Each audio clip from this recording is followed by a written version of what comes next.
Okay, so here's the little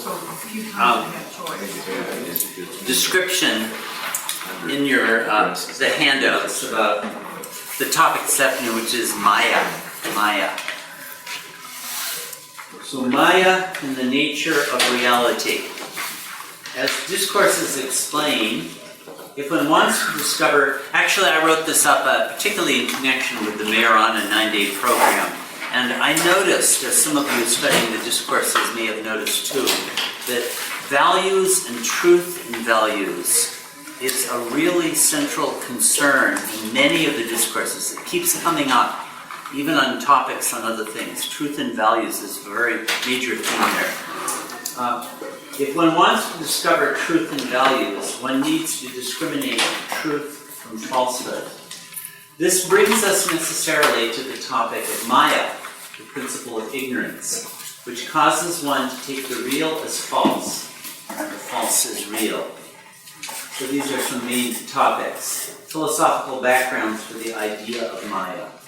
Maya is falseness, the role of Maya in the interplay of thinking and imagination in infinite intelligence. How many have read Infinite Intelligence or tried to do so? Right. Okay. How many were at the thing 2 years ago on it? A few of you were, yeah. Okay.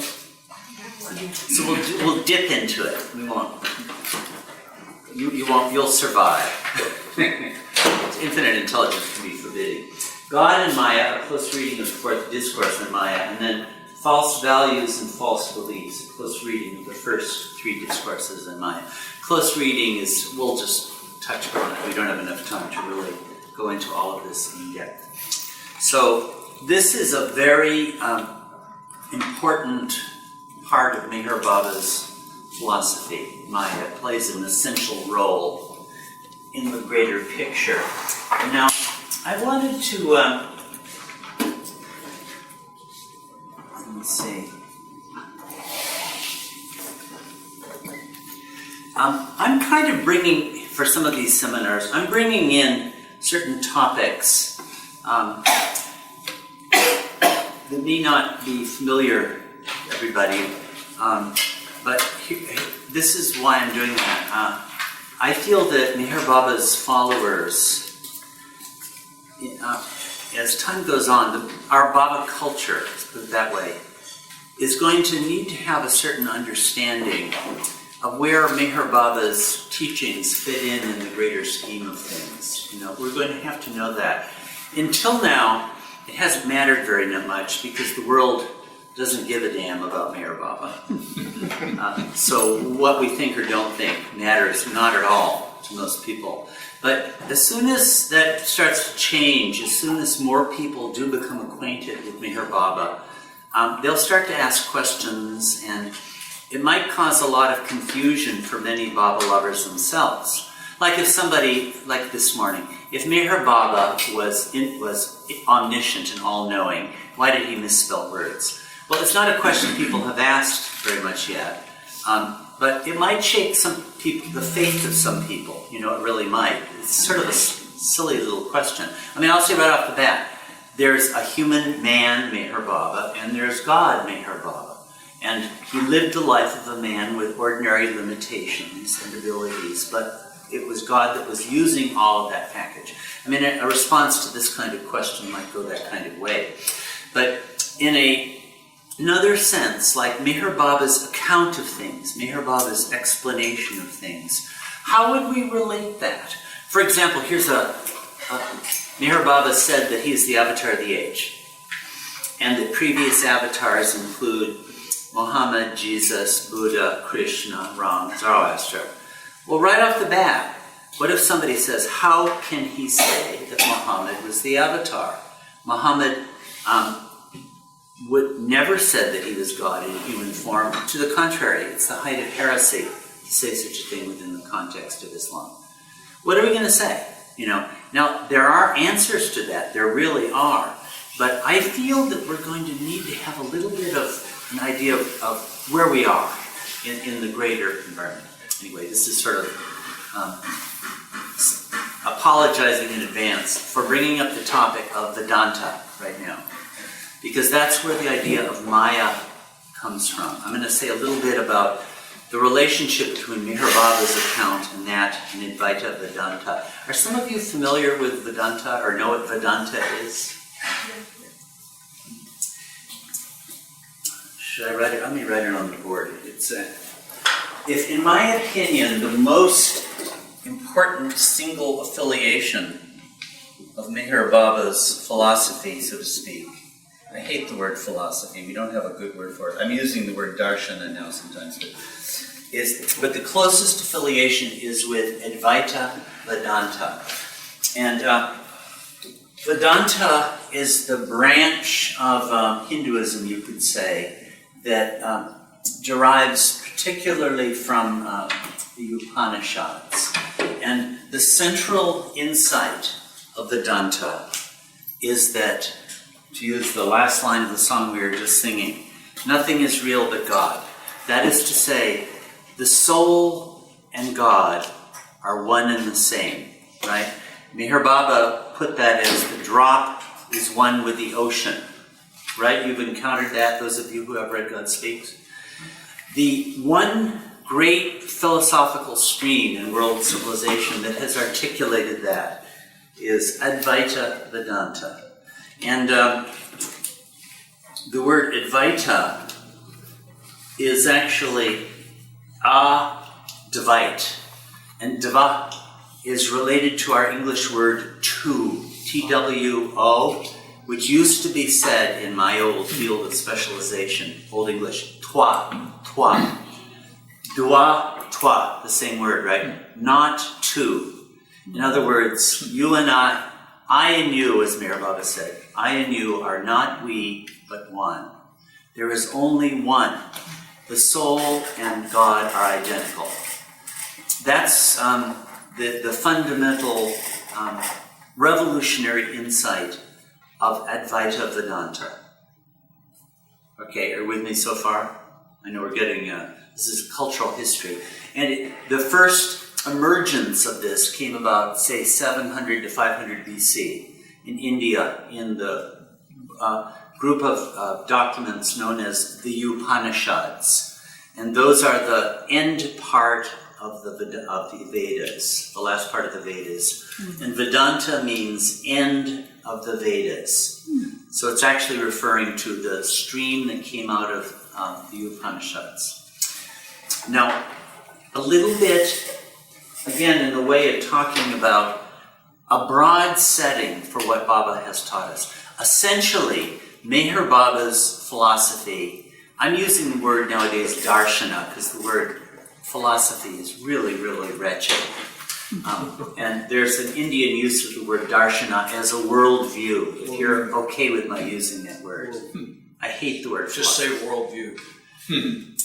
I guess so, but somehow it's a view of God, of philosophy, of theosophy, of ontology, of all these things. So darshana, kind of a revealed worldview. That's actually a word in Indian usage, Sanskrit usage. How this worldview that he has given us, in this respect, in terms of what is real, the closest affiliation is with this, with Advaita Vedanta, it appears to me. And here's a little bit about how that relates to monotheism. Okay, are you cool with this? These are big, big questions, right? Monotheism has been the dominant religious background of most of the Western world for quite a long time. Sometimes the monotheistic religions are called the Abrahamic religions. Have you heard that phrase? The Abrahamic religions that draw from the tradition of Abraham. And the Abrahamic religions would be Judaism, Christianity, and Islam. I know these religions are often at war with each other. So often, worldviews that are very close to each other are most at war. And what the Abrahamic religion is not Advaita. It is not an Advaita view. And this is why. It's a monotheism. And what monotheism asserts is that God is one. The Islamic profession of faith is La ilaha illallah, Muhammad Rasulullah. Yes. There is no God but God. and Muhammad is his prophet. La ilaha illallah is a profession of monotheism. Yes. And that worldview was first really established in the West by, in Judaism, Abraham and his Moses, the line of prophets there, where there is only one God. You know, with Moses, there was a big battle against polytheists. And that has come to prevail. You know, in Roman times, there was a polytheism. The Greeks had a polytheism too. But the Abrahamic religions prevailed. And it has generally been accepted in the Western world that God is one. But here's the point. God is one, but I am separate from God, right? That's right. You can't say in any of those... Yeah, do you have something? How does Zoroaster relate? He would be a kind of monotheism too. I find it a little harder to exactly know because there are all these other things in Zoroastrianism that begin to almost sound like polytheism, but fundamentally it's a monotheistic religion also. That's true. But they do not, there is a distinction between God and the creature, God and creation, right? Wouldn't that be true of Islam? I mean, in Islam, if you said, I am God, you do so at your own peril.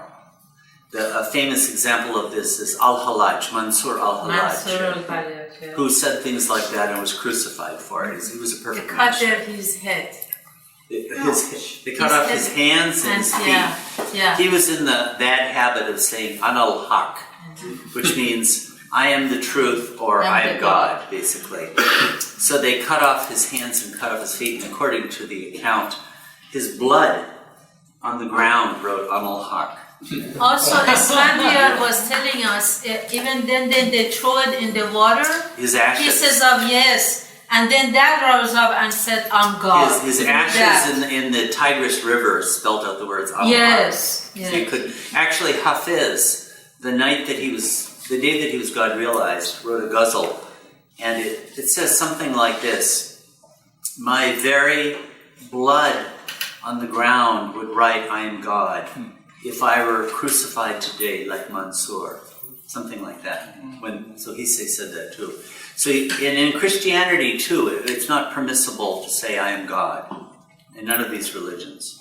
So this is a very fundamental distinction between all the Abrahamic religions and the stream of Hinduism, one stream of it, which affirms Advaita. So the monotheism of the Abrahamic religions posits the existence of a single personal, that is, you can relate to God personally. God has a theistic face for his creation. Personal, transcendent God, who is distinct from and non-identical with his creatures. Advaita, or non-dualism, it should be singular, asserts a supreme underlying reality with which all other apparently existing things are ultimately one. That is, every drop is the ocean. Every drop is the ocean. The formulation of this in Advaita has to do with this word Atman and Brahman. Atman equals, and Brahman in Advaita Vedanta is the word for God as reality, the supreme reality. And Atman is the word for the soul, the real me. In other words, I am God. The formulation of this in the Upanishads is Aham Brahmasmi. Aham means I. Brahman is God, and Asmi am. I am God. There are a bunch of famous sayings. Tat Tvam Asi. That's another saying in the Mahavakya, a great saying in the Upanishads, where a father keeps saying to his son, you that art thou. You are that. And that means the supreme reality. You are the supreme reality. So this point of view of Advaita emerged in India about 700, 600, 500, 400 BC, about the same time as Buddha, as a matter of fact, who did not affirm the existence of God at all, and became the centerpiece of the most important stream of Indian philosophy, I would say. Most people would call it that. Somebody like, have you heard of Vivekananda? Oh, yeah. He was a disciple of Ramakrishna Paramahansa. He died about 1902 or so. He would be an Advaitin. Was he a fifth plane saint? We have. Was he a fifth Well, he plane was, God saint? realized just before death, so he must have been sixth plane, one I presumes. see. Okay. Ramana Maharshi was an Advaitin.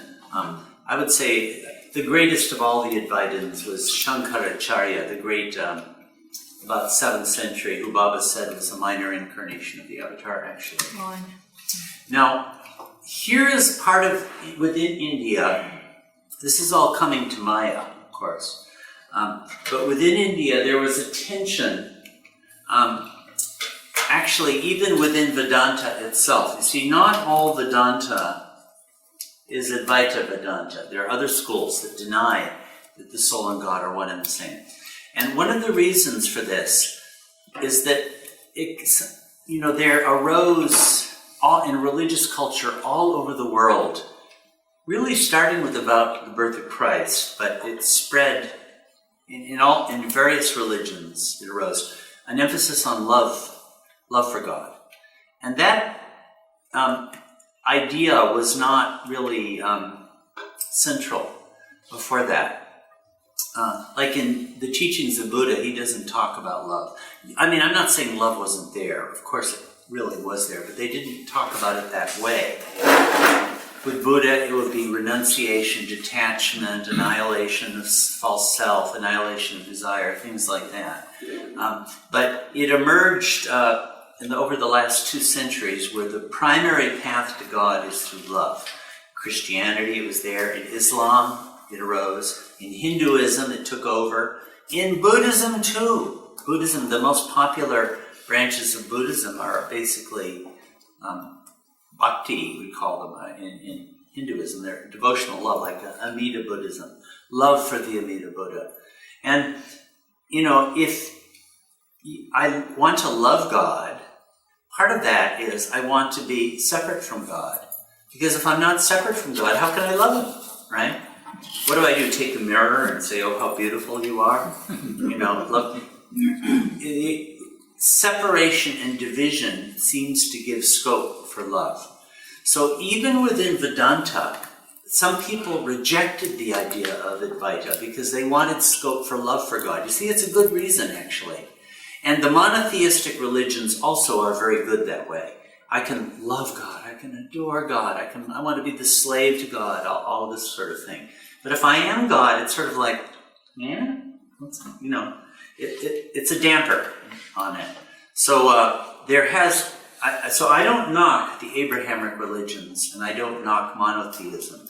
They seem to have been big projects on God's part to kind of get, billions of people to accept these ideas.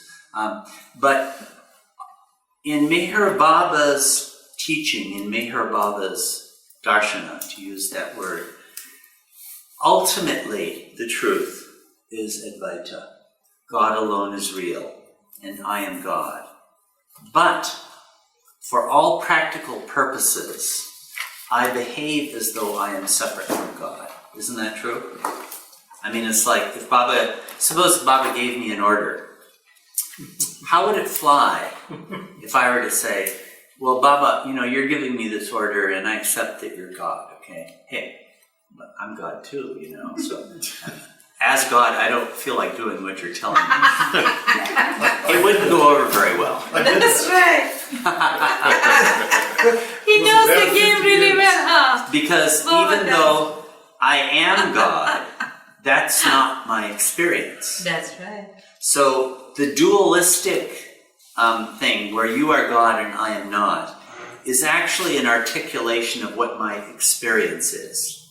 So it's like I provisionally accept that framework where you are God and I am your creature, in the knowledge that ultimately I am God too, and I will know that. But for the time being, I act as though it's not true.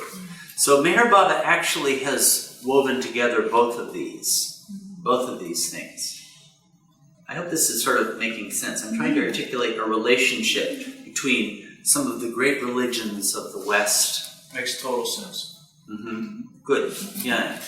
And this main current. Of course, we have something like Buddhism, where in its classic form, there is no God at all, but actually something like God winds up coming back into the picture. But that would be quite a lot of historical archaeology to dig that up. No. Okay, then the question comes up.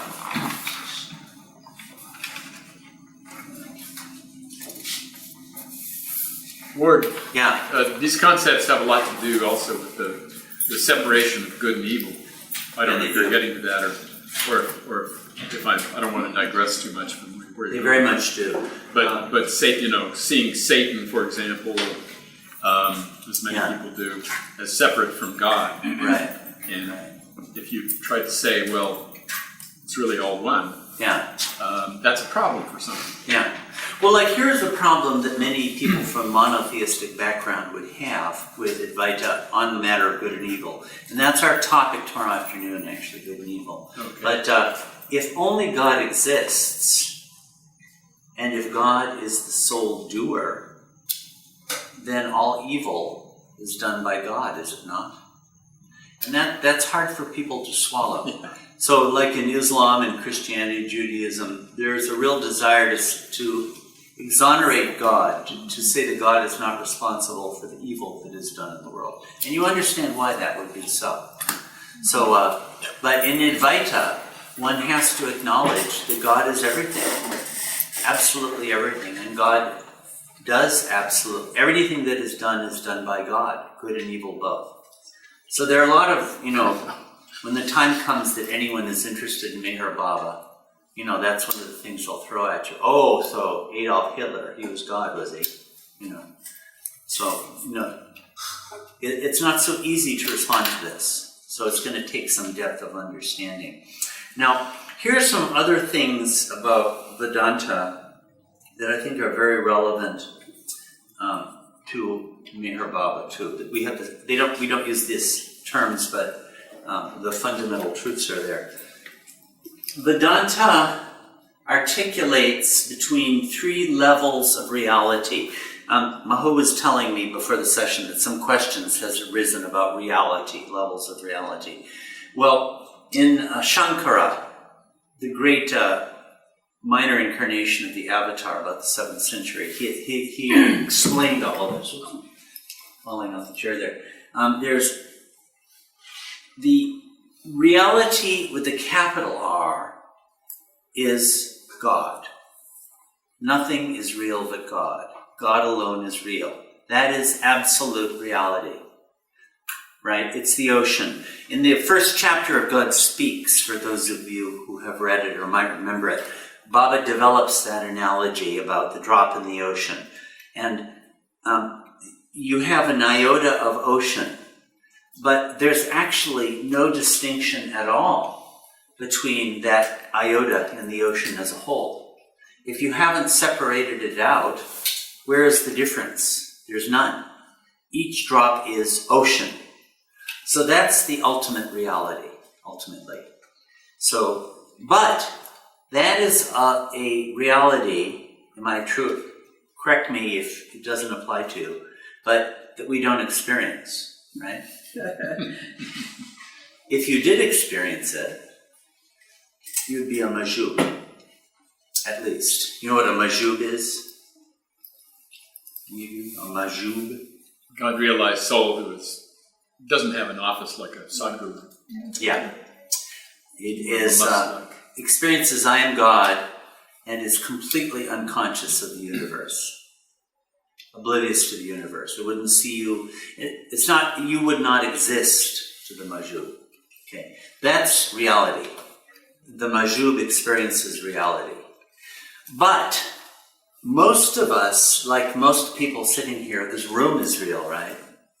I mean, you see a room, you see with your eyes, you hear with your ears, you smell with your nose, the five senses.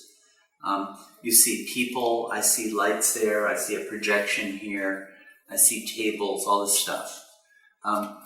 There is a level of reality that I actually experience, and I'm using here the term empirical reality.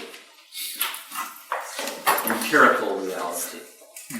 Absolute reality, the name for it given in Vedanta is paramartika sata, absolute reality. But empirical reality is called vyavaharika sata. Do you know what the word empirical means? Empirical. Evidence-based. Through the evidence of the senses, ultimately. So empirical science would be a science that takes as evidence what can be ascertained ultimately through the senses. I mean, through various instruments and logical, processes applied to the evidence, but ultimately grounded in what you experience. So this level of reality that we experience is empirical reality, or vyavaharika sata. And Shankara has a third. By the way, when we come to good and evil, tomorrow afternoon I'm going to bring the same thing up, because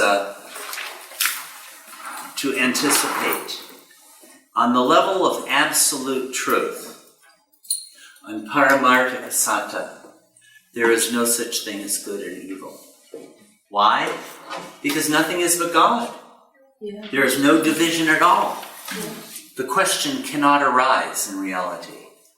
But on the level of empirical reality, good and evil necessarily come into the equation. We can't operate without them, but that'll come up tomorrow.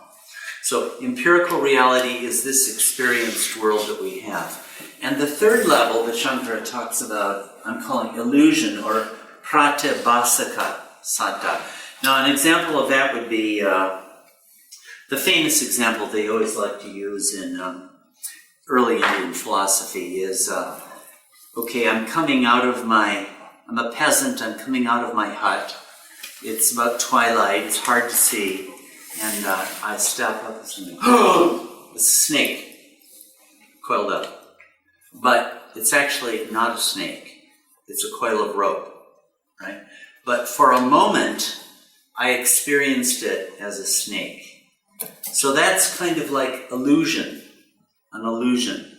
It's not even empirically real, because the empirical reality of things is if I, put a coil of rope there, other people coming along would also see a coil of rope. It's verifiable, it's stable, it's recurring, it's law-governed, all those sorts of things. But another example would be a dream, a regular dream. Because I may be having a horrible nightmare and I wake up and it's completely gone. Or an illusion or a mistake. So there are three levels of reality here. There's absolute reality, there's empirical reality, and there's illusion, or false reality, we could say. I didn't know there is such thing as empirical reality existed. Well, now here's the thing. Does it exist? Yeah. I like to know. So, and here is what Vedanta would say. Absolute reality absolutely exists. It absolutely exists. God alone is real. God is. We're at that level of things. But now empirical reality, the approach by Vedanta, and I feel this would work very well with Baba, it's a little bit mixed.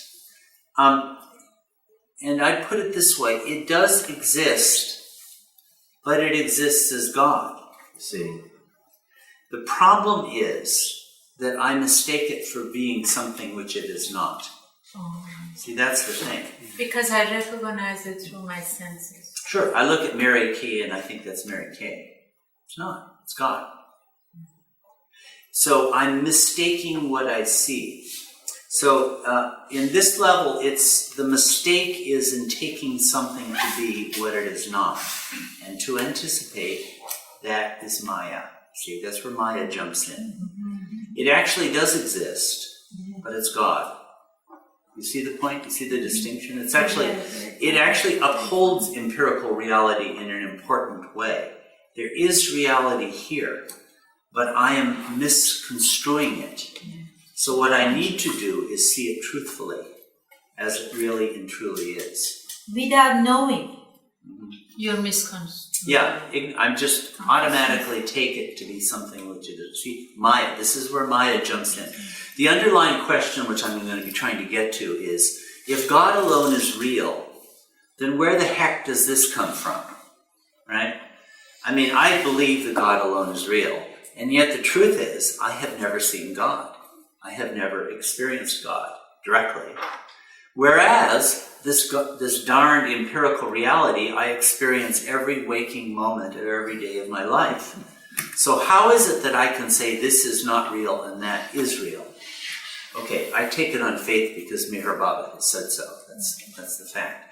But how are we to understand this? Here's another point about empirical reality and absolute reality. That is Vyavaharika Sata. I know I'm using Sanskrit terms, but I'm trying to get this into our Baba culture so that people are aware that there's a great background to the things that Baba has said. There really is. And Paramartika Sata. According to Vedanta, and I hold that this would be true of Baba true, you know what is real is consciousness. Pure, absolute consciousness is real.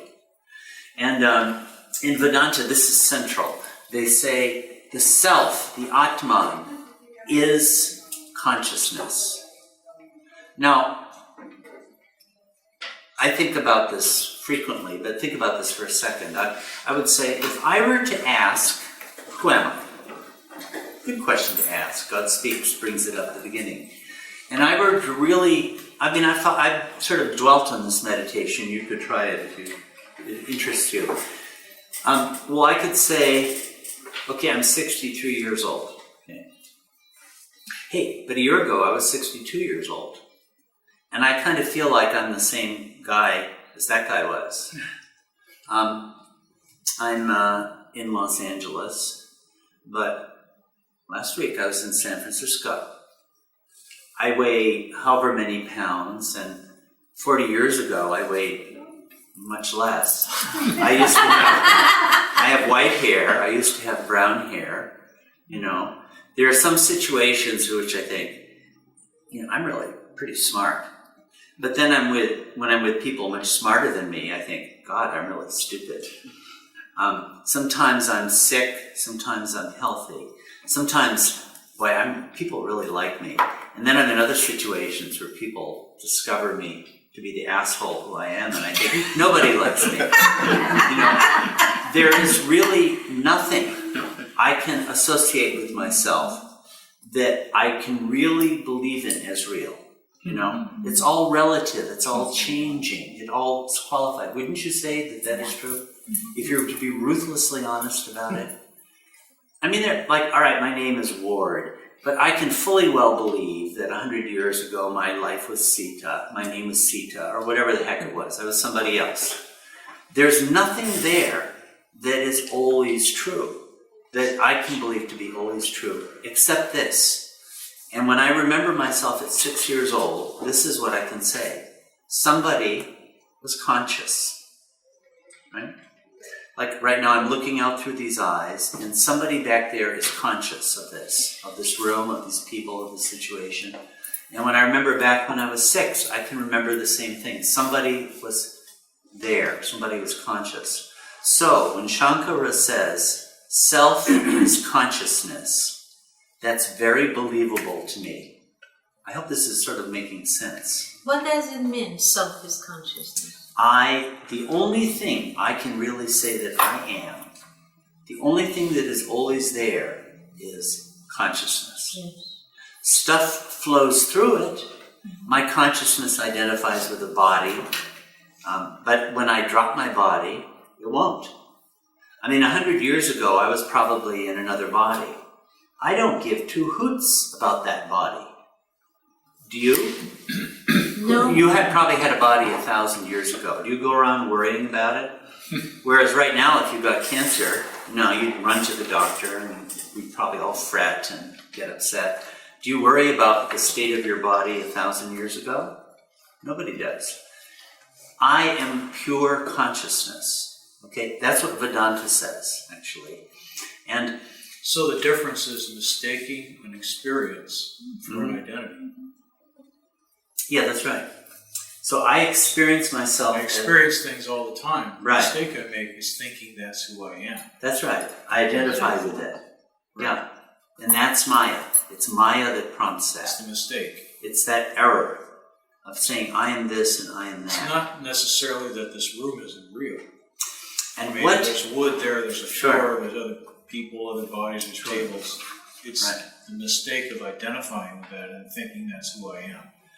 Yes, and in identifying that for being what it appears to me as, when those things too, Right. in their reality, are pure consciousness Expressions of the one reality. right. That's all they are, actually.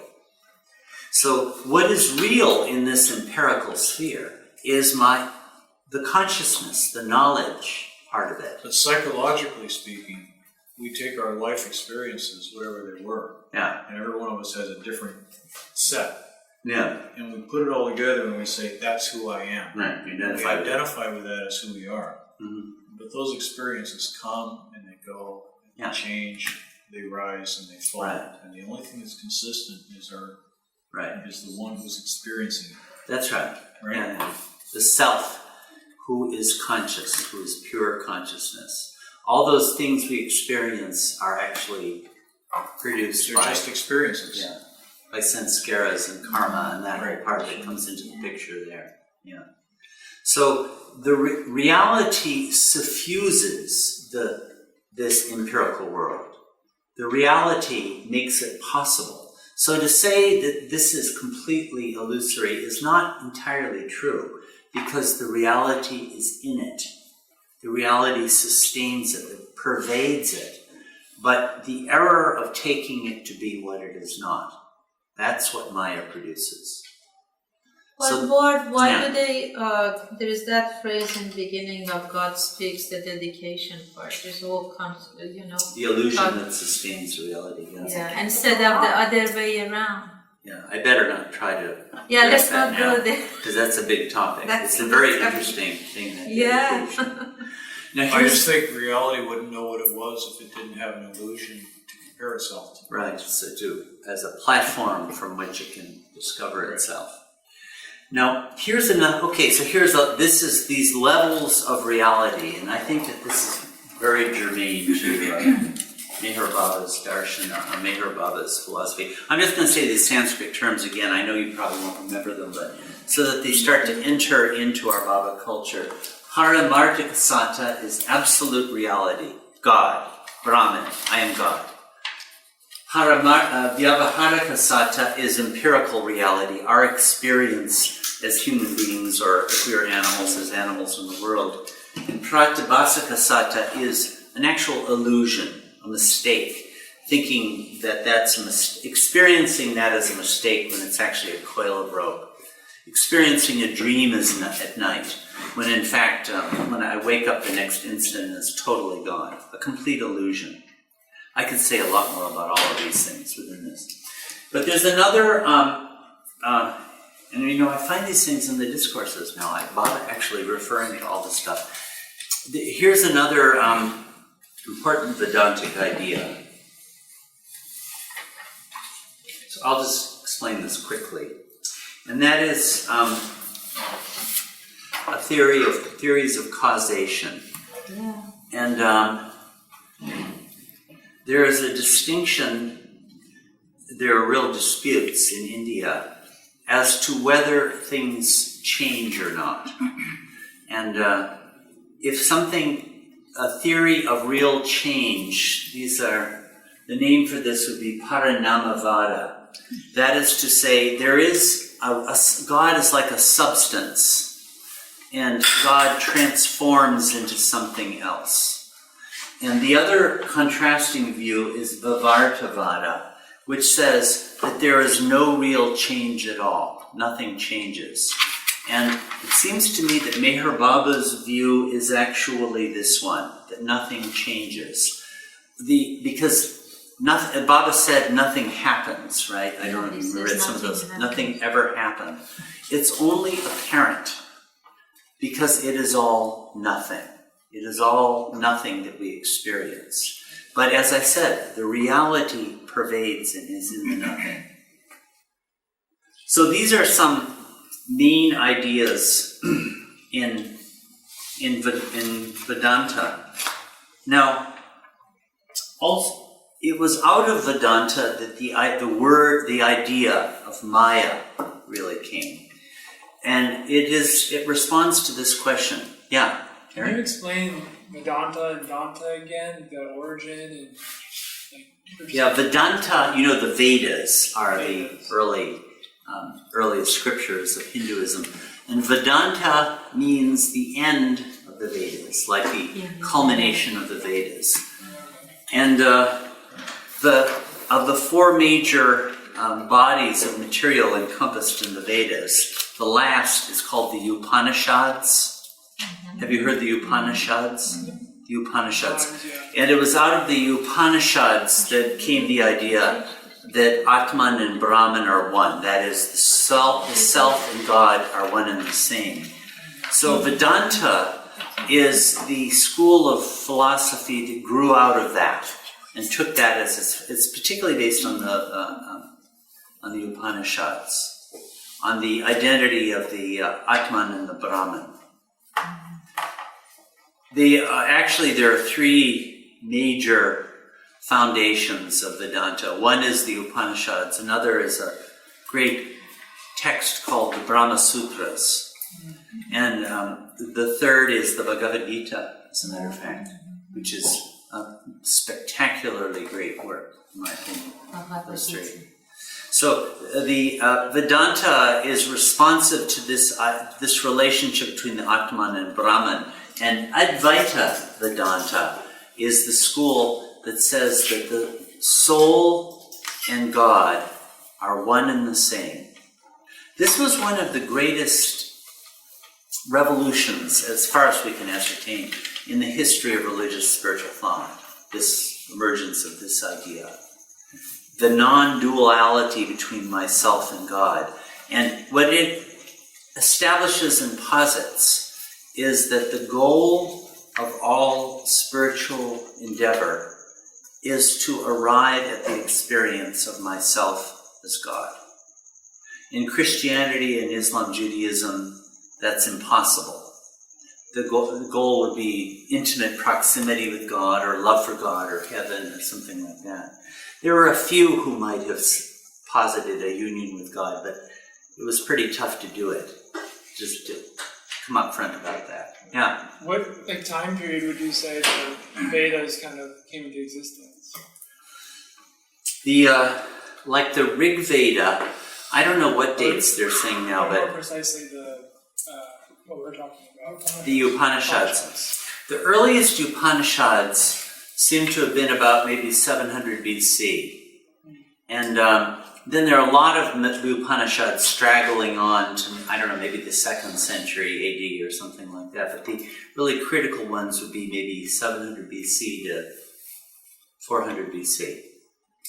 The Barhadaranyaka Upanishad is one, and then Chandogya Upanishad, the Mandukya. There are 5 or 6 that are really, really big in this, really critical. And the greatest expositor of Vedanta was Shankaracharya. As I say, there's an article that was published this year persuading me that Baba indeed said that he was a minor incarnation of the Avatar. Lived about the year 700. And he was the one who really, really expounded on this whole thing. Where was that published? In the Australian newsletter. I think Baba said it I think it's from Elizabeth's diary, or, I've got to check up on that. Maybe Peter could send it to me. So, yeah. So now... May I ask Yeah. something? So, although Advaita, it points into oneness or non-dualism, Yes. but it's from this empirical reality and not necessarily the absolute one, right? Well, non-dualism is actually experienced as such only in absolute reality. Because So they're pretty ahead of the game. yeah, oh no, this was a magnificent articulation. No, you only know this to be true in the state of absolute gnosis. But then those who have achieved this, like Shankara, would say empirical reality is actually reality is mixed in it, but it's a mistake. It's a mistaking something for being what it is So not. those are the planes of consciousness. I see. What's that? Those are the planes of consciousness. Yeah, and those would be empirical reality too, actually. Yes. They're a higher empirical reality. Empirical reality is when you still experience the dualism of I and you. So on the gross plane, I see Sam and I think he's separate from me. I imagine if I were on the subtle planes, I'd see a ball of energy, but I would still experience myself as being separate. I suppose if I were on the fifth plane, I'd see all these thoughts there or something, but I would still see it as an object of experience. This is all empirical reality, right? It's experienced within it. It's a higher order of it, but it's, so this second level here, empirical reality or Vyavahārika Satta, would include all the planes also. That's all within the realm of duality. But when you transcend it and you have Paramartika Satta, absolute reality, then and then only do you know things as they really are. The God alone is and I am He. That's the ultimate experience. But then the, huge problem in an Advaitin view, and this would include Baba's, I think Baba's view is ultimately Advaita. In fact, that's said in the 9th chapter of God Speaks, part 9. It says at the beginning, Meher Baba embraces without equivocation, I should memorize this, the theories of Advaitism, and then he refers to Ibn Arabi's philosophy, Wadat al-Wujud, those two things he embraces and accepts without equivocation. So I think Baba's philosophy is actually an Advaitin philosophy. But what explains then empirical reality? If God alone is real, why don't we see it that way? And this is where Maya really becomes a critical idea. And Baba seems to have taken it, the idea, directly from Shankara. Or let's put it away, Shankaracharya, the greatest of the Advaitins, was the one who really formulated this. And Have you spelled his last name? I should write it. I'm gonna Google him. I seem to have run out of space here, but at the very bottom, sometimes they'll say SH and sometimes it's S. Shankara. Or he's also Shankaracharya. Acharya is like a master. Oh, Acharya, yeah. Acharya. Yeah, Shankara he's a big or teacher. Shankaracharya. Or sometimes they'll call him Adi Shankaracharya. Adi means the first. Okay. Because there have been many other there's a Shankaracharya even now in the same lineage. He's sort of like the Pope in this tradition, something like that. But Maya is the principle of ignorance itself. And one could define Maya as the principle of ignorance which makes the real seem false and the false seem real. Yes. So, to illustrate, let's suppose we accept that God alone is real, right? Because Baba said so. I accept it. I believe it to be so. But what do I actually see? I see a room full of people. I see sunlight coming in through the window. I see rugs and ceiling and lights and stuff. and I don't see God.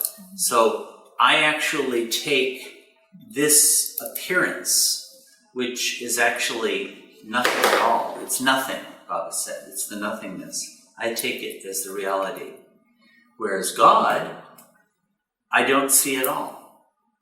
So in my experience, I take the false to be real and the real to be false. Wouldn't you say that's true of you? I mean, if you look out with your eyes and you see something and you accept that it's really there, you're taking the false to be something that's real. Yeah. Whereas if you really experienced God, you would look out and see God. But what is really there, you don't experience at all and don't take to have any reality. Right? Isn't this true? I mean, it's not just a matter of beliefs, it's a matter of experience. Like I may run out in the street and say to a truck, you're not real.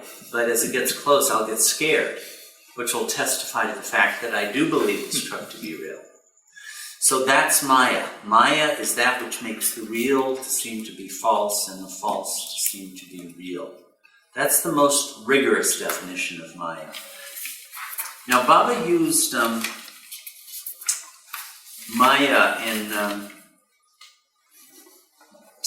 I'll bring up some infinite intelligence in a minute. Let me see what this is in these notes. Sometimes Baba will use Maya he'll say like, Maya is opposing my work. Sometimes he'll almost personify Maya, like Maya is a person. So, or sometimes Baba would say, all this is Maya, things like that. So it's kind of informal. And the word Maya does get used that way in Indian discourse a lot. There's one of the Tiffin lectures where Baba talks about Maya in these sorts of ways. Let's see. Yeah. All these very things. Let's see. You know all this is stuff. Yeah, all this is won't attempt to get into it. No, I don't seem to have it. No, I do have it here somewhere. What's that? Yeah. Like, okay, I'll read a little bit about this where Baba's talking about Maya. Where is this? Tiffin. Oh, Tiffin. This is a Tiffin lecture, it's not published yet. We're working on this right now. Okay, this is the analogy of the serpent that I mentioned earlier.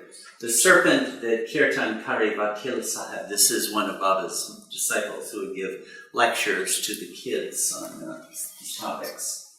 In that story, as she recalled, it was really a string, rasi, which you mistook to be a serpent. Thus, the misunderstanding, false samaj, created Maya.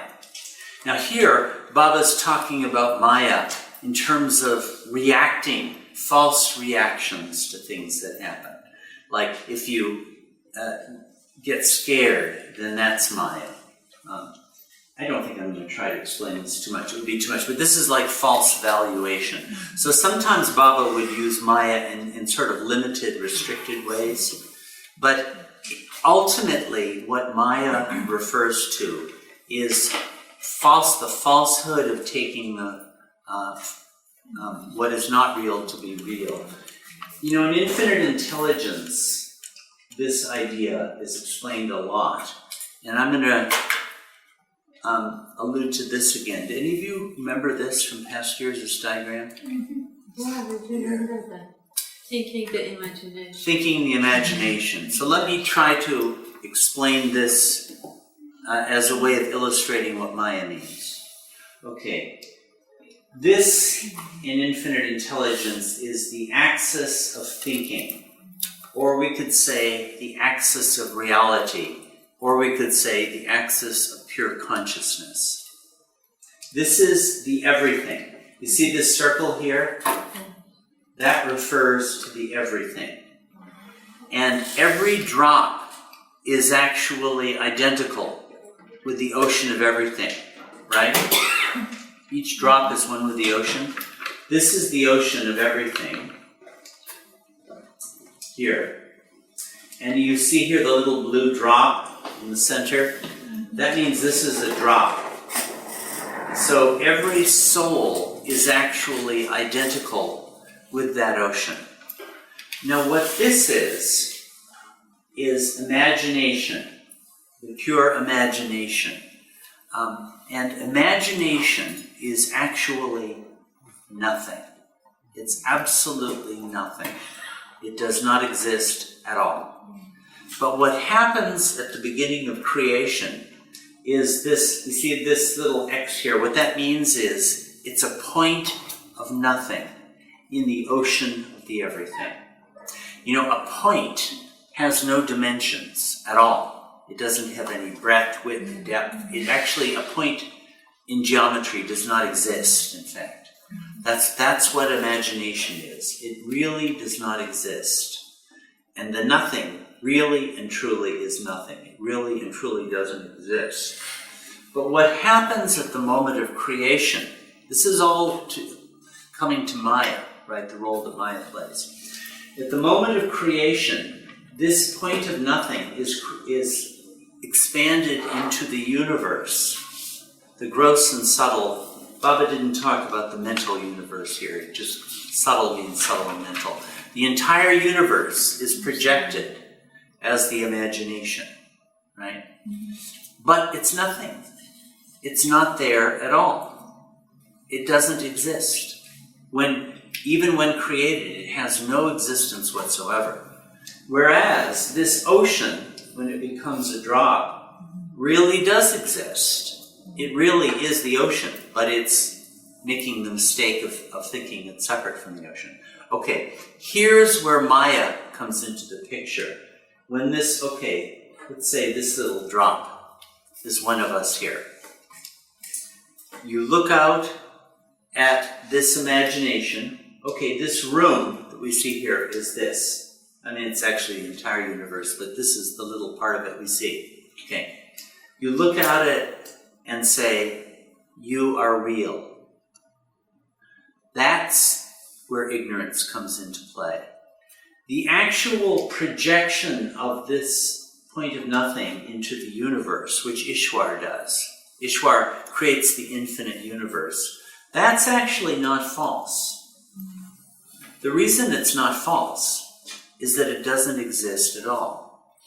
It's completely unreal. So you can't even evaluate it or talk about it. No, it has...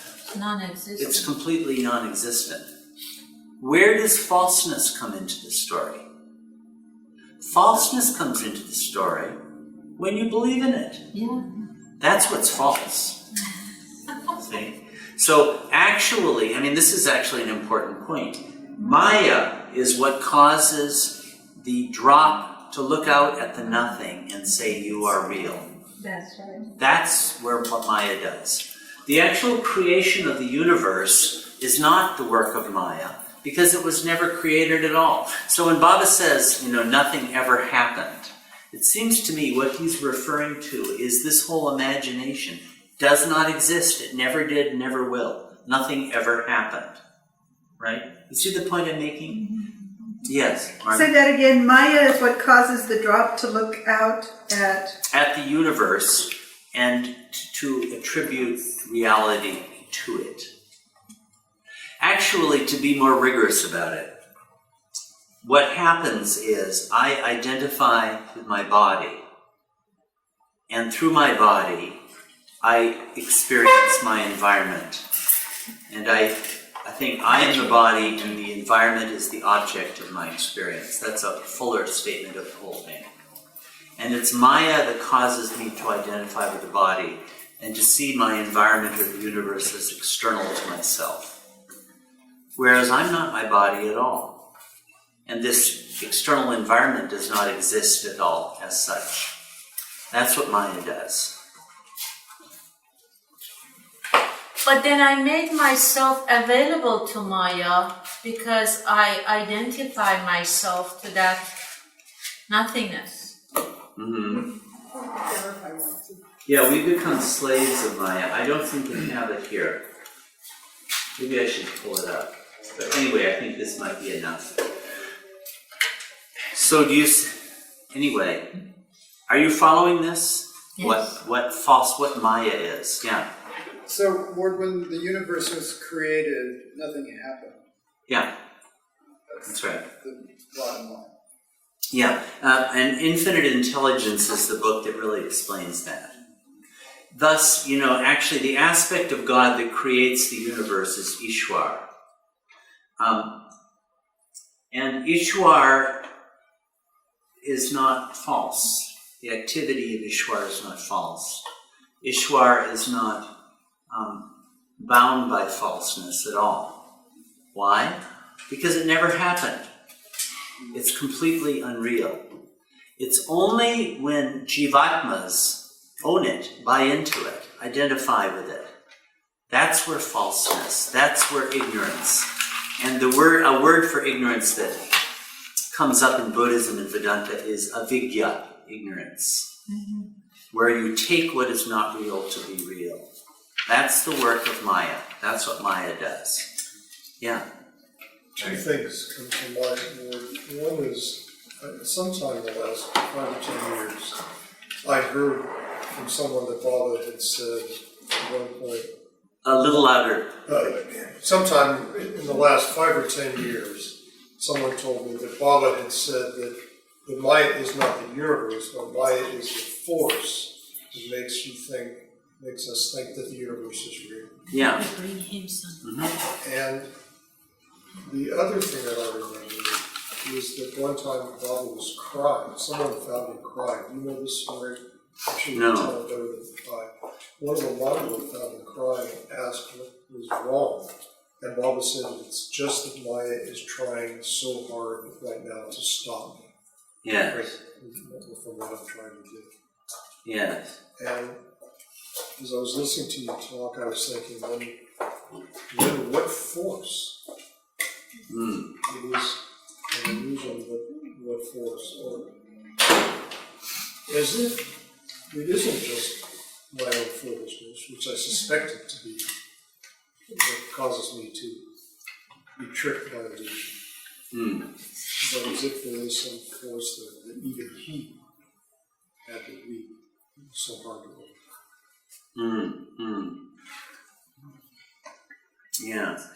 I mean, Maya would not be a force in the sense of prana or anything like that. It's beyond that level. Right. It's more like a phenomenon, right? Yeah. It's a belief system, a concept. It's so primordial that it's almost impossible to find words for it, actually, what it would be. But it has tremendous power because it's so utterly convincing. I mean, I'm talking about Maya this very instant, but I continue to think that this room is real. I mean, if I didn't, I wouldn't be looking out through these eyes. The Christian scientists have a way of talking about this, or something that they say, which I like, is that the world actually never hurts you.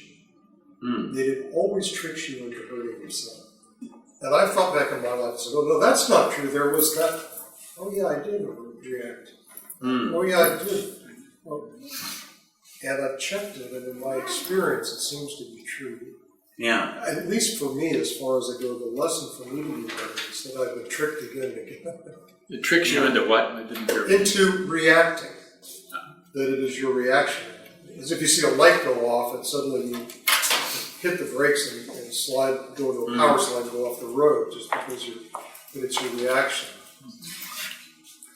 You know, in the second discourse on Maya. That's for you. Oh, thank you, thank you. Baba, the first discourse on Maya is about false values. And the second discourse, there are 4 discourses on Maya. The second is on false beliefs. And Baba gives examples of false beliefs. And the first example he gives is believing, I am the gross body. Don't you all believe that? I mean, I may say I don't believe it, but let's suppose all of a sudden someone came at me with a sword and tried to cut my head off. My behavior would attest to the fact that I do believe in it. I'd be scared, I'd run, or I fight, or whatever it is, but my behavior would attest to the fact that I think I am this.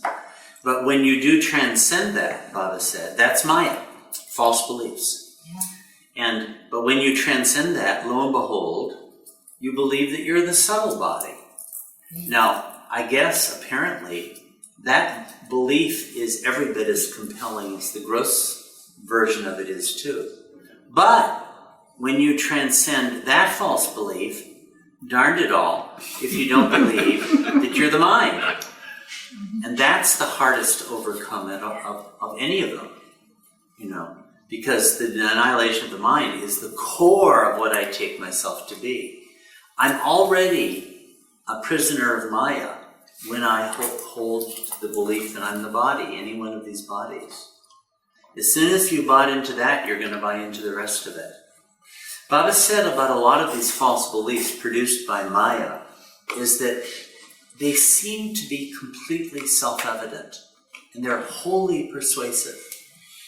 And isn't this an example?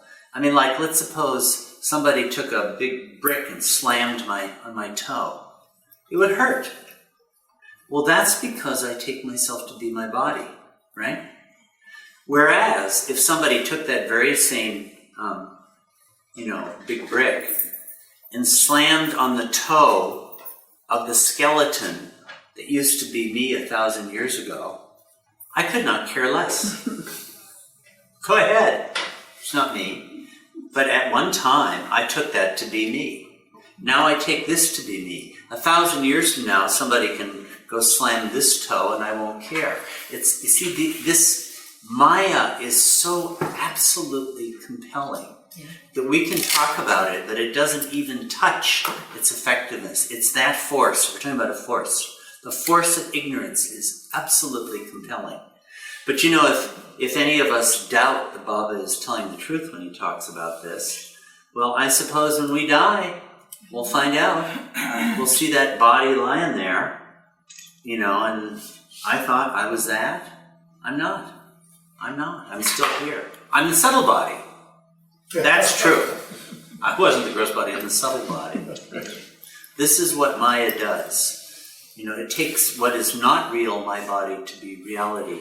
Actually, see, I don't have quite the slides to show this. This just shows what actually happens is that the Atman, or self, identifies itself with a body, and through the body experiences the universe. The body it takes to be the subjective side of it, and the universe it takes to be the objective side of it. The subject and object come into play. You see, ignorance projects those two, I and you, and both sides of that are false. I'm neither the body, nor is the universe really there. All the universe is this thing. There was a beautiful analogy in infinite intelligence of the eye and the lion. I'm almost tempted to take a minute and put it up there, but there's an eye, which is the real self, and there's a door, and behind the door is the image of is a lion, right? And there's a tiny hole in the door, right?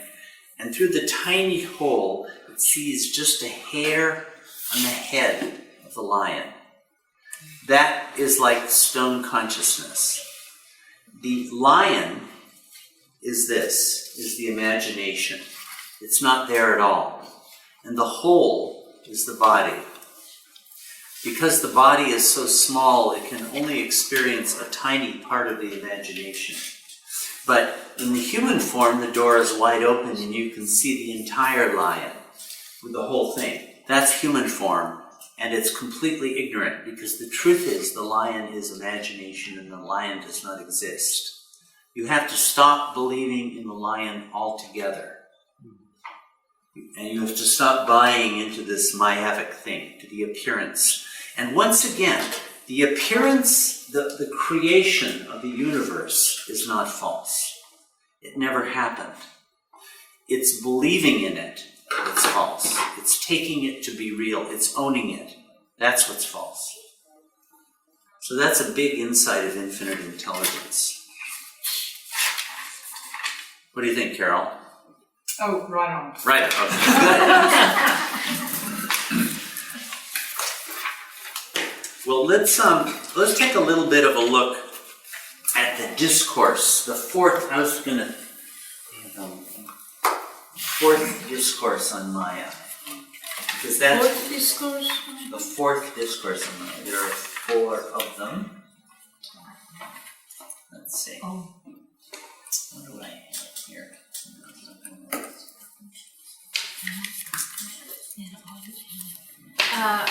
Quick question, there is online discourses.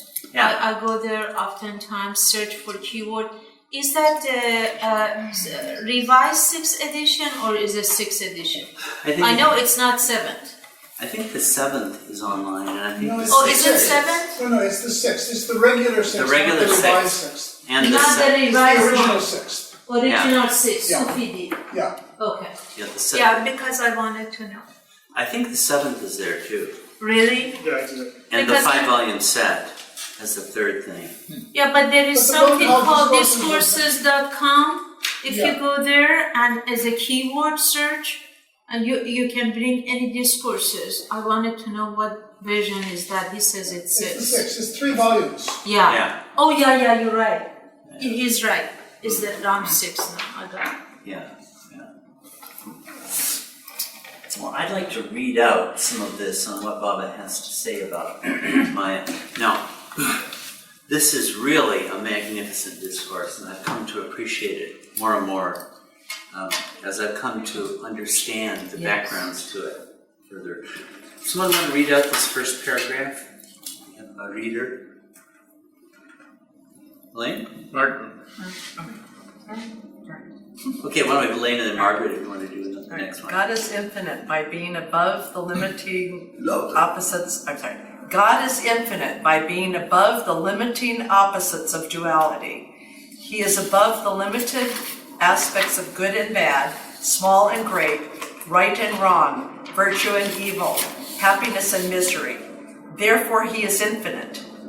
If God were good rather than bad, or bad rather than good, or if he were small rather than great, or great rather than small, or if he were right rather than wrong, or wrong rather than right, or if he were virtuous rather than evil, or evil rather than virtuous, or if he were happy rather than miserable, and miserable rather than happy, he would be finite and not infinite. Only by being above duality is God infinite. So we're talking here about Advaita, right? Yeah. Non-dualism. And the level he's talking about is absolute reality, or paramarthika sattva. This is a clear statement of Advaita. Good and evil. God is, you can't identify with good rather than evil or evil rather than good. So it's Yeah. like saying he isn't both good and evil, he is neither. Yes. He's above. Yes. Because that whole pair of opposites belongs to the domain of the imagination, and it has no reality. What about the part that you say God is in everything and he's everywhere? So he's also in evil and bad as well as good and Yeah, God is the reality. It's like in this empirical experiencing reality. himself. Yeah, this empirical reality, God is the one who has the knowledge of it.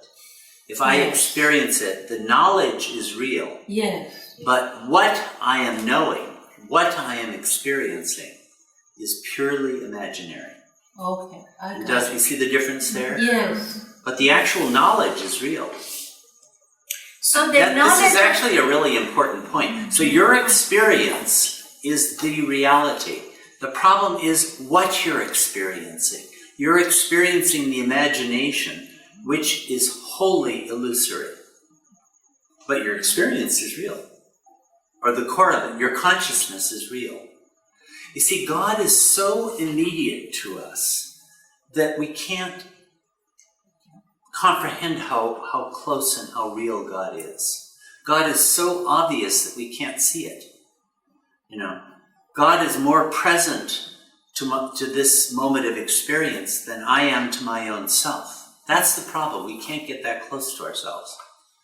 I don't know, it's very hard to talk about this. May I say something about this? Yeah, About the flip side of this? yeah. It strikes me that Baba once said, and I spent a lot of years in meditation practice, and I heard him say this once, and it made a big impression on me because I've been spending a lot of time. But he said, if you just remember, keep in mind all the time that everything you're looking at is not real, it will bring a bliss even greater than the bliss of meditation. And as you were talking, I was kind of looking at you and everyone, and as if you're really real, you know. Yeah. And then when you said, don't do that, you know, Yeah. then it kind of changed. And as it changed, I feel like I could kind of start to get a sense of the presence of God. Yes.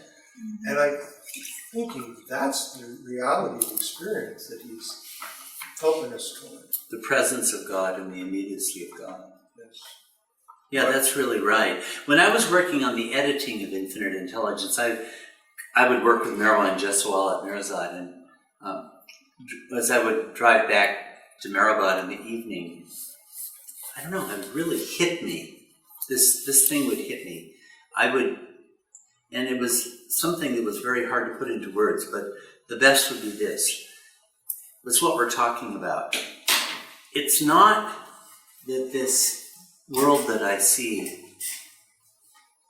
is not real. It's that it's God. I'm just taking it to be something that it isn't. It's really there, but it's God. That's the problem. I'm mistaking it for something that it's not. So I imagine if I really did see it as God, I would be a very blissful guy, like you're saying. I just start, you know, as you were talking, it was kind of helping me to keep it in mind. It just seemed like the very experience was changing. Did I tell you last time, may I tell this really short story about Shankara? Mm-hmm. That there was a big debate in India for years. I've heard this, I don't know if I'll get this exactly. Speak a little louder for the whole room. I don't know if I'll get this exactly right, but it's about Adi Shankara that you mentioned was a minor incarnation, the avatar. Yeah. And there had been a big debate in India. One side said, there's God and there's the world. And the other side said, no, there's God and there's the illusion. It's all false. And this debate as to which was true was going on.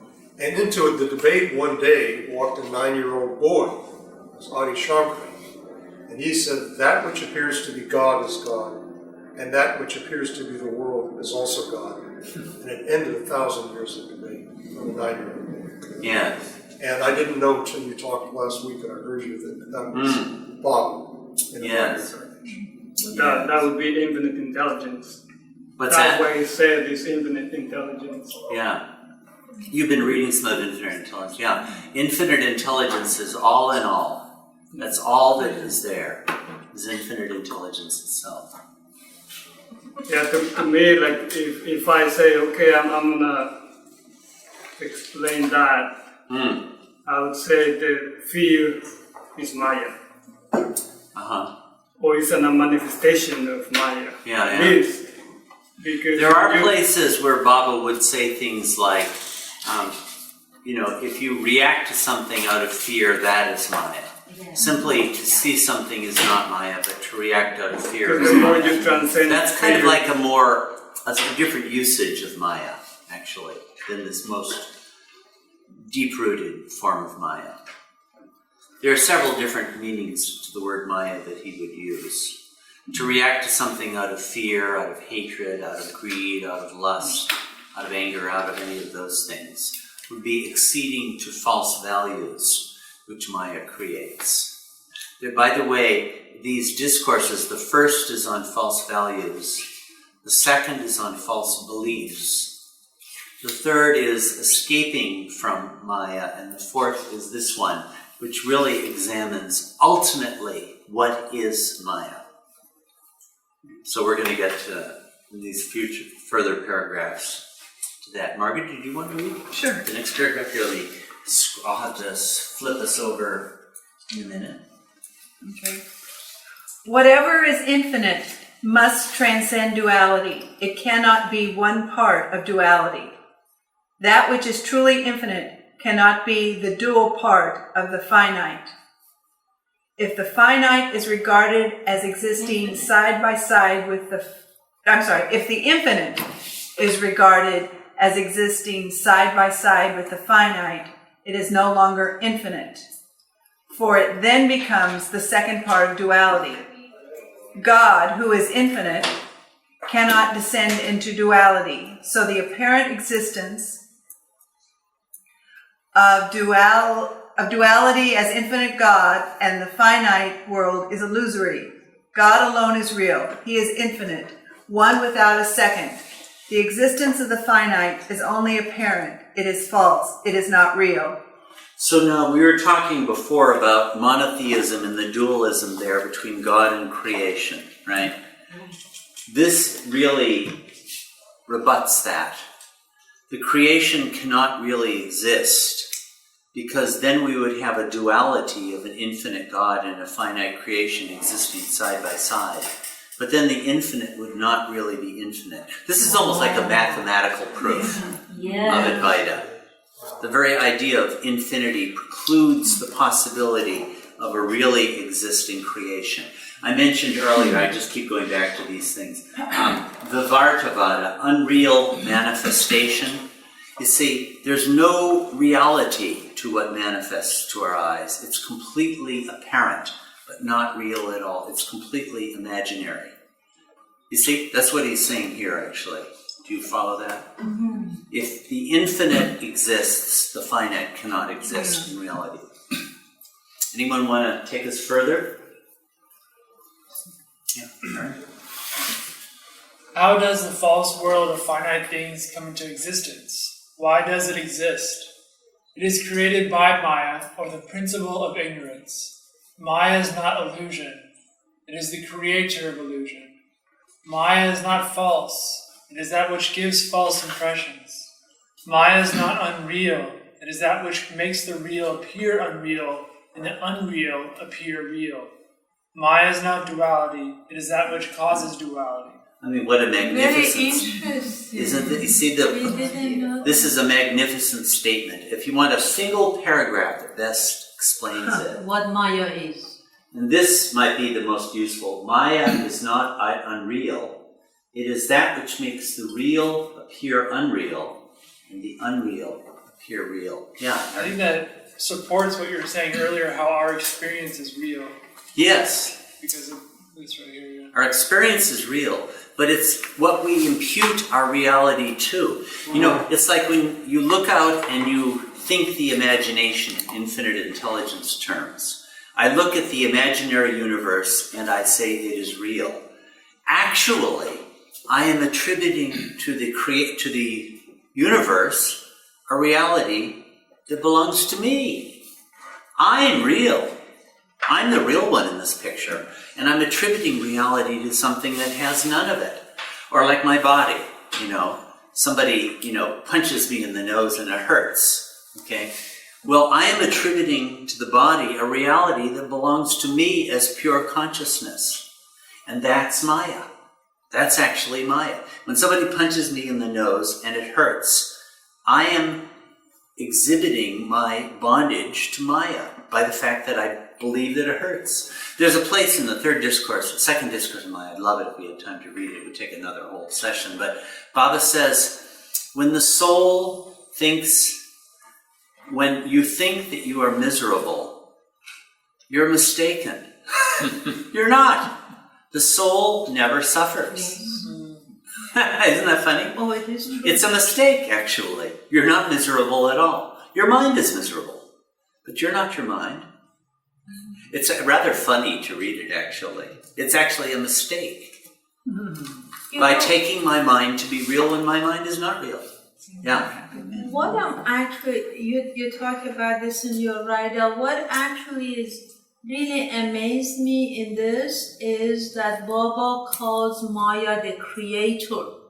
Yes, he does. It is it's his counterpartner in the whole. If Baba is a creator of reality, Maya is a creator of the falseness.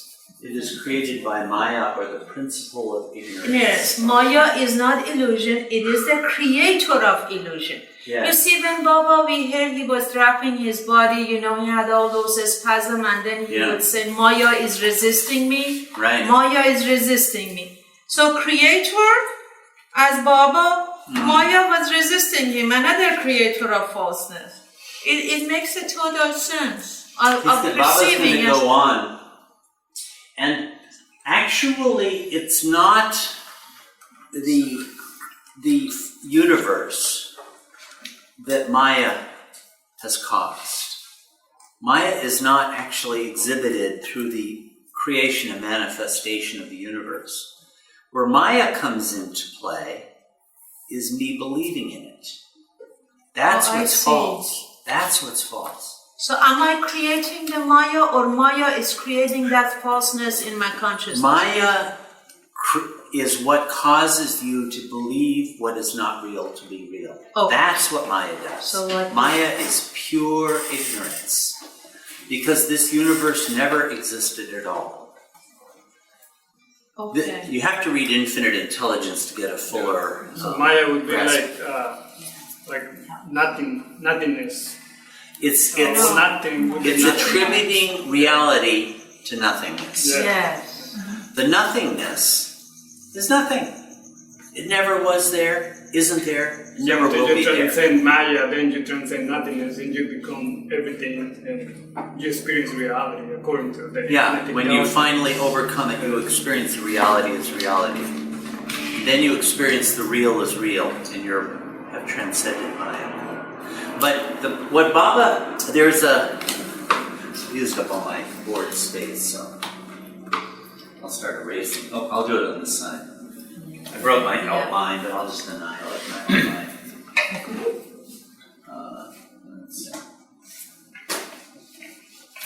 Let's see. I know this is another kind of a difficult philosophical word, but I'm right up here anyway. Antinomy. What Baba is setting up here is an antinomy. It's called Antinomy? antinomy. That's how the logic of this particular discourse works.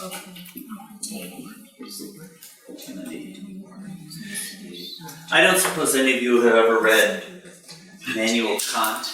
No, I didn't think so. A long time ago? Maybe. One of his most famous works is called The Critique of Pure Reason. And in it, he takes a series of propositions like, I don't know, I forget what they are, the soul is real or something like that. And he makes a complete argument proving it must be true. And then he has parallel and side by side with it in parallel columns, a complete argument showing that it must not be true. So both opposite positions are completely proven, right? So it's a hopeless contradiction. That's what Baba does in this discourse.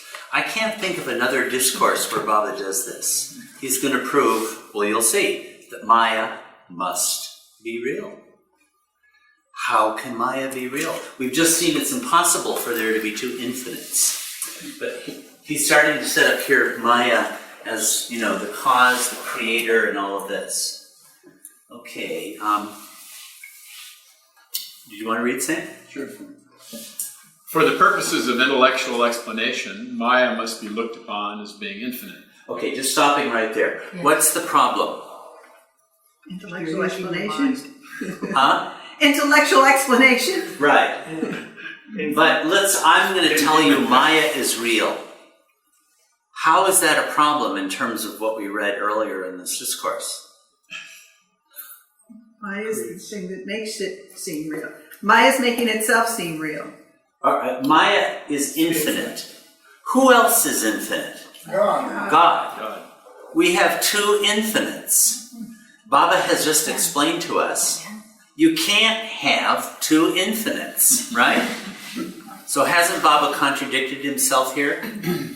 Maya caused Baba. As you point out, Margaret, there's the escape clause for purposes of intellectual explanation. So he's setting up an impossible contradiction here. He's only started. Sam is going to make it even worse for us. Watch for it, okay? It creates the illusion of finitehood. It is not in itself finite.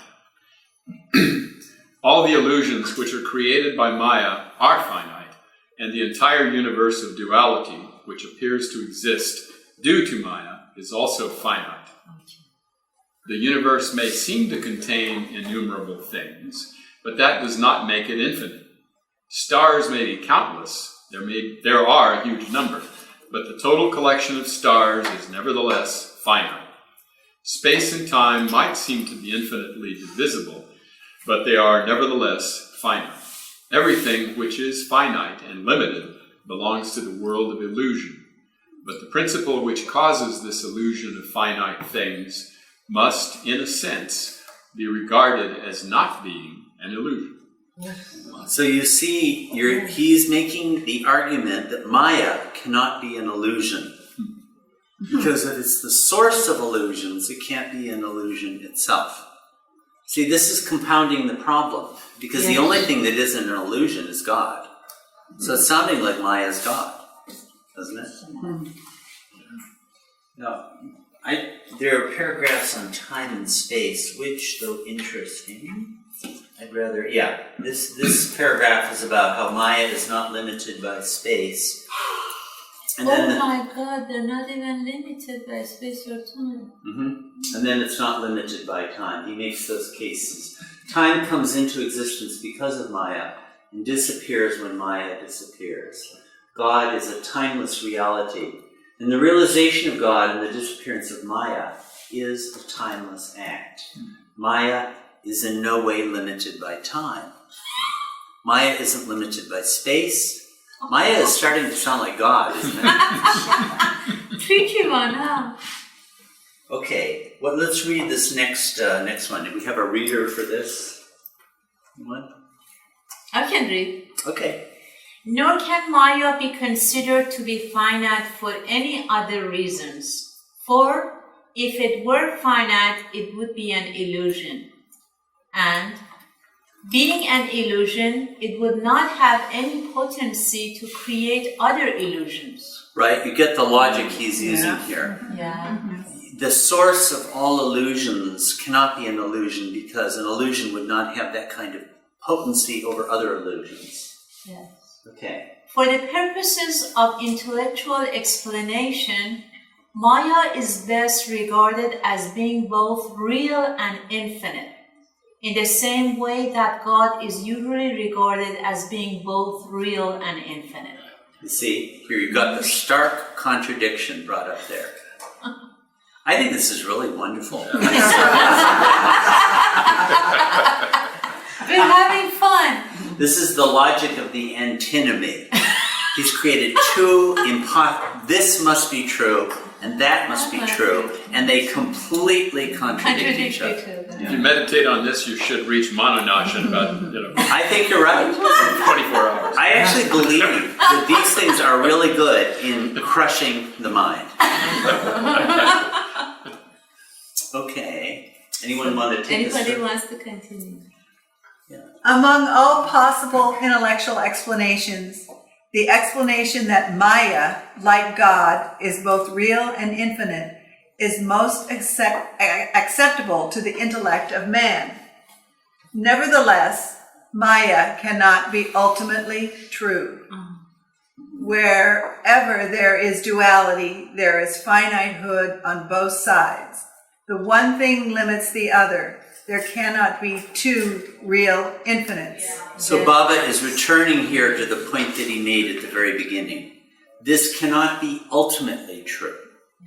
Okay. There can be two huge things, but there cannot be two infinite entities.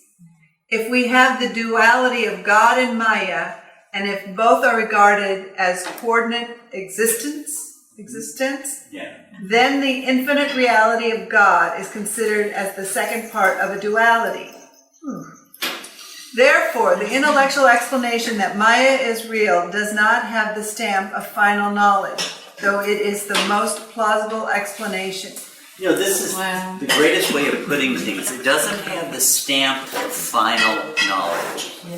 This can't ultimately be true. Baba has such a nice way of putting things that Yeah. makes you even begin to think you understand it. When, as he's going to say, this simply cannot be understood. Anyone want to read it, take us further? Go ahead. All right, Ron? There are difficulties in regarding Maya as illusory and also as ultimately real. Thus, all attempts of the limited intellect to understand Maya lead to an impasse. On the one hand, if Maya is regarded as finite, it itself becomes illusory, and then it cannot account for the illusory world of finite things. Therefore, Maya has to be regarded as being both real and infinite.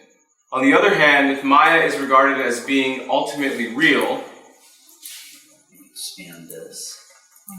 it itself becomes a second part of the duality of another infinite reality, namely God.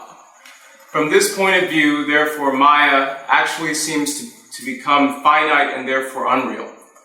So Maya cannot be ultimately real, though it has to be regarded as such in order to account for this illusory world of finite objects. So this beautifully explains the contradiction we have. And why it has to be. Yeah. And so let's read the next paragraph. Anyone want to take us on? Lord, maybe I'll try. Sure. Yeah. In whatever manner the limited intellect tries to understand Maya, it falls short of true understanding. It is not possible to understand Maya through the limited intellect. It is as unfathomable as God. God is unfathomable, ununderstandable. So is Maya unfathomable, ununderstandable. So they say, Maya is God's shadow. Where a man is, there also his shadow. There is his shadow also. So where God is, there is this inscrutable Maya. That's a beautiful thing. You know, it's not very often that Baba uses the card, it is beyond the intellect. Although actually everything true is beyond the intellect, as a matter of fact. But it's not very often in his discourses where he comes to that, but he does here. The intellect will never understand Maya. It is impossible. He actually plays that card. So we have this antinomy, and the resolution is, get God realized. Actually, he does say that. Yeah, there it is. That's the subtext. That's just, yeah. And it's going to be the explicit text in another paragraph or two. He actually comes to that. I think this is so beautiful. This is like metaphysically, you know, it's said sometimes that any time you try to approach the reality through the mind, you arrive at impossible paradoxes. And this, he's done it here. But somehow he's made it acceptable. And he has this way of doing it where, yeah, I get that. He's made it fun. Yeah, it's fun. I understand that, which is a total delusion. But he sort of creates that anyway. And now what he's done here, look at what he's done, is he's given us a metaphor, a beautiful metaphor, the metaphor of the shadow. Notice that the shadow is nothing other than a metaphor, right? It's like my hand creates a shadow on the floor. I put it here. Okay, I create a shadow, right? So I have that experience in the world, and I attribute that to Maya. But in fact, it's just a figure for the mind. It's not that. It's beyond all comprehension. But this figure is such a good one. Here's another case where Baba will use a metaphor when it comes to understanding something that is completely incomprehensible. That is, the relation between the Atman and the Paramatman, the soul and the oversoul. He uses the metaphor of the drop in the ocean. It's a metaphor, that's all it is. But somehow, if you really think about that metaphor long enough, it creates the illusion for me that I understand it. I sort of get, yeah, I get that. Of course, if I really did get it, I would drop dead and become God realized. I don't get it at all. But the metaphor is so good that it becomes united with the idea and the concept.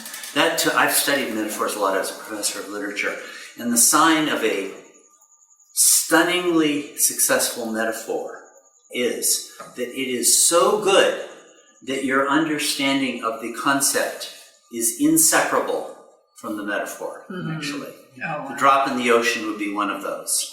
And he's created a marvelous metaphor here. Where a man is, there is his shadow also. So where God is, there is this inscrutable Maya. So it somehow becomes persuasive that Maya would be beyond any kind of limitation. Because God is. And this is God's shadow. Okay, let's read on a little bit more. Julia? Infinite limitation. Though God and Maya are inscrutable for the limited intellect working under the domain of duality, they can be thoroughly understood in their true nature in the final knowledge of realization. All right, so he's saying, if you want to understand it, get God realized. Then you'll understand it. He actually says they can be thoroughly understood in their true nature then. But you have to go beyond the intellect. There's that great couplet of Hafiz where he says, the threshold of God is beyond the domain of intellect. You just have to pass through Maranash, actually, where the intellect is destroyed. Can I keep going? The enigma of the existence of Maya can never be finally solved until after realization, when it is known that Maya does not exist in reality. That does sound to me like the final answer in intellectual terms. Ultimately, Maya does not exist, but you'll never know that until you're realized. You see the structure I keep coming back to of the antinomy that Baba has set up here? The whole discourse is framed that way. Can you think of any other discourse where Baba does this, or any other message? I can't, actually. It's done in such approachable, simple language that it really seems to make sense. It's like the absolute highest concept the intellect could ever reach, made simple enough that we can read it. I agree. I think this is a stunning discourse. I've read a reasonable amount in like Vedanta and Sufism and these other things. And I know that this is one of the deepest and subtlest and most difficult concepts in Shankara and Vedanta. And to try to read it is impossible. It's so complex. You'll never find such a lucid, clear, beautiful explanation of it as here. And it's just it's almost common sense, or it's very understandable. Well, I would say the same, like when I found Baba online, right? I just got this, and it's like, well, this totally makes sense. It's not complicated, it's simple, straightforward.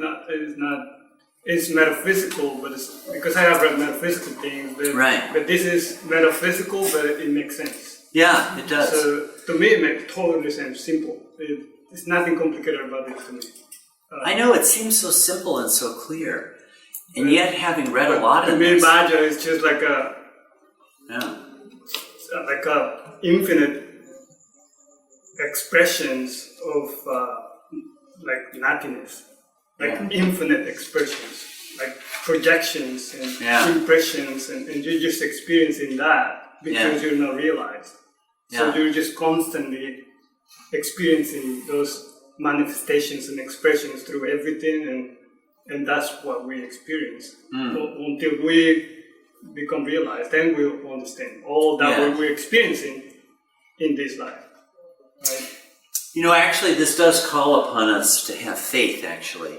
It's sort of like you have to have faith that this is so. But Baba's account of it is so persuasive that it's sort of like, okay, I buy, Well, because it gives you hope. It gives you... It does. It makes you feel like you, for some reason. Right? I mean, this really is the marvel of the Avatar. This really is, I have read enough to know, this is some of the deepest stuff in Vedanta, some of the most mysterious stuff in Vedanta. And Baba has made it a wide open door to everybody. Now. To most of you, have you been able to follow the logic of this discourse? He's setting up that Maya must be infinite and must be real. And at the same time, Maya cannot be infinite and cannot be real. How to resolve this? You have to go beyond the intellect, and after realization, you know that Maya does not exist in reality, but until realization, the best explanation for the mind is that Maya is infinite and real. That's how it appears. Now that's quite understandable. Yeah. Or can I say something about this? I think the interesting key to me in this sentence is that Maya does not exist in reality. Yes. And so but he's putting up an experiential criterion as being superior to an intellectual criterion. Yeah. So the experiential criterion, he says that when you realize that, you will experience, if you experience reality, you'll note that Maya you'll notice that Maya doesn't exist, essentially. Yeah. And but when you experience that, the interesting, to me, this really calls to mind the beautiful image of Ramakrishna, who kept on going back and forth between the seventh, between being drowned in God and then being aware of the universe. One moment he would not be aware of the universe; he would only be aware of God. And the next moment he would again be aware of the universe. Yeah. Which is the state of the Paramahansa, who's sometimes master, sometimes drowned. Right. And so he kept on going back and forth. And when he was when he was aware of the universe, he would see, he would see that it seems to exist. But then the next moment, if he's drowned in God, he's no longer aware that he has a body. Yes. And so it's just saying you'll know that Maya does not exist in reality. He's really putting the experiential criterion as the solution. Right. Yeah. I am God. Yeah. And also one more thing. Realization is a wonderful word. Actually. This word realization is one really great word that the English language has contributed, actually. Generally, I find, Sanskrit and Persian and Arabic to be way ahead of English, but it comes up with some good ones sometimes. Yeah. Thank you. In the 8th edition, are you going to change that S in realization to a Z? Well, actually, in most global literature, it's with this. That was a conscious choice. Okay. Yeah. Because that's how Don Stevens did it in the 6th edition. So But the difference is the difference strictly between British and American. this is British. This is British. This is British.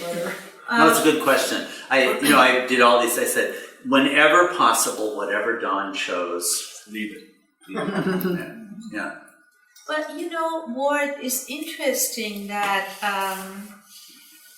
in here, Baba also, what I get is, although Maya does not exist, okay, but it seems to be a necessarily element for the very same realization. To get there. To get there. Let's read. You want to read the next paragraph, Mahu, where Baba Okay. explains some of this? All right, so it says Maya does not exist in two states.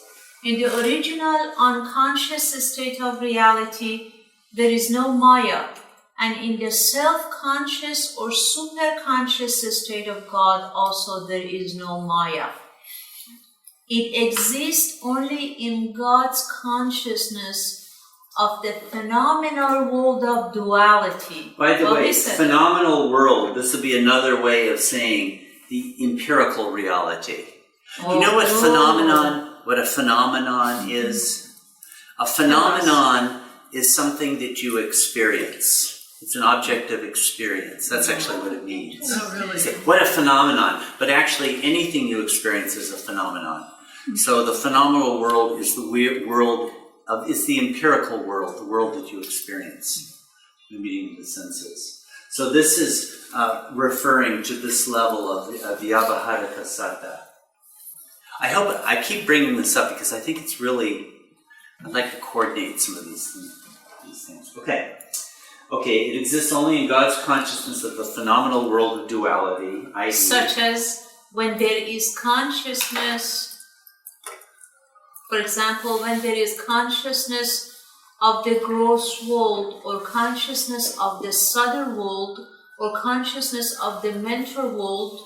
Okay, so Maya exists in all of these. These are all, the phenomenal world, or the empirical world, is gross, subtle, and mental. All of those are. You don't go beyond empirical world when you're a mentally conscious saint. Or a bingo is still within the empirical sphere, actually. Just explain. Maya exists when there is no self-consciousness, but only consciousness of the imagined other. And when consciousness is helplessly dominated by the false categories of duality. Now here, one of the things he'd be referring to is the opposites. Remember at the very beginning, he listed all those opposites? Good and evil, happiness and misery, etc. These would be the false categories of duality. Let's see, how much more of this should we need? We're almost at the end of it. Okay, I think that's enough for the time being. It's about 4:30. It seems to me that one could easily make the mistake that Maya is somehow abating as one goes through the planes of consciousness, but it seems that Maya is it's either here or not. It's not like it's weakening. It's kind of an interesting concept. You're completely right. One could even say, if anything, it's strongest when you're in the mental plane, because the illusion that I am the gross body. Sometimes in moments of heroism, people will give up their lives. They'll jump in front of a bullet to save someone else's life. You can do that. I suppose, is anyone here subtle conscious? I can imagine, Larry, I know most of you are on the mental planes, and it's hard to remember. It's only you who are in gross. I'm the only one. You're indulging.